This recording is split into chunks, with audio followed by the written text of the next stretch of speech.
Ce que je trouve génial à HEC, c'est qu'ils arrivent à 18-20 ans. Oui. Et oui, c'est vraiment les mettre sur le même pied d'égalité. Bonjour Anne-Laure. Bonjour Delphine. Je te remercie beaucoup d'avoir accepté de participer à cette speed interview pour répondre à quelques questions sur l'égalité des chances. Mais avant de commencer, j'aimerais que tu puisses te présenter en quelques mots. Je m'appelle Anne-Laure Cellier, j'ai fait HEC au XXe siècle. Après, j'ai fait beaucoup de choses très différentes grâce à HEC. Donc HEC, c'est aussi une grande diversité de possibilités, ce qui est la raison pour laquelle je suis ravie aujourd'hui d'être revenue en tant que chercheuse. Et donc, mon métier est celui de chercheur en sciences comportementales. Je t'ai concocté plusieurs questions, donc tu as des cartes. Entendu. Je te propose de tirer 3 cartes, de nous lire la question et d'y répondre comme ça, du tac au tac. J'en prends une. T'en prends une. Si l'égalité des chances était une chanson, laquelle choisiriez-vous? Je vais me précipiter sur Georges Brassens, qui a écrit une ballade des gens qui sont nés quelque part, qui est une critique assez acerbe de ces personnes que nous rencontrons tous et qui se félicitent d'être nés quelque part, comme si en soi c'était un gage de réussite. Donc c'est une chanson très drôle. Et un message très fort.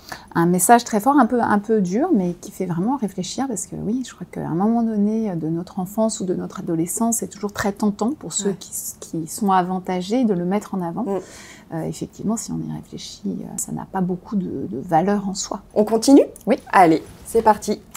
Alors, je vais continuer avec la deuxième. En quoi consiste votre rôle en tant que professeur dans la promotion de l'égalité des chances? C'est la définition d'un professeur, en tous les cas pour moi. En fait, un professeur, c'est un facilitateur, c'est un disséminateur de savoir, mais il ne le fait pas de façon passive ou froide.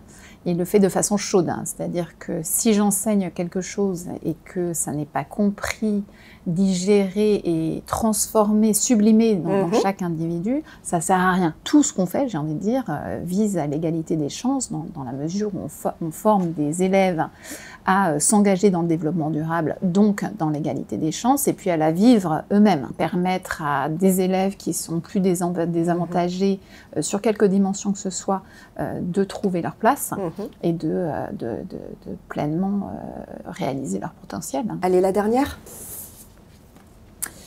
Comment définiriez-vous l'égalité des chances? Il y a un texte que j'ai relu dernièrement, qui est dans les pensées, où Blaise Pascal déjà était agacé du manque d'égalité des chances. Il parlait du fait d'être né noble comme quelque chose d'assez rigolo, puisque à 18 ans, un homme était déjà en passe, c'est-à-dire du seul fait de sa noblesse, il était lancé dans la vie, là où un autre homme arrivait au même stade à 50 ans, et il soulignait ses 30 ans gagnés sans peine.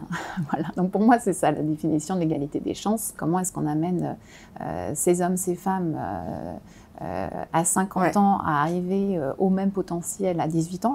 Donc ce que je trouve génial à HEC, c'est qu'ils arrivent à 18-20 ans. Et oui, c'est vraiment les mettre sur le même pied d'égalité. Merci beaucoup Anne-Laure de t'être prêtée à ce jeu. Ah, je t'en prie. Et pour tous les élèves qui souhaitent en savoir davantage sur les activités de la mission Égalité des chances, je vous invite dès maintenant à consulter notre site web.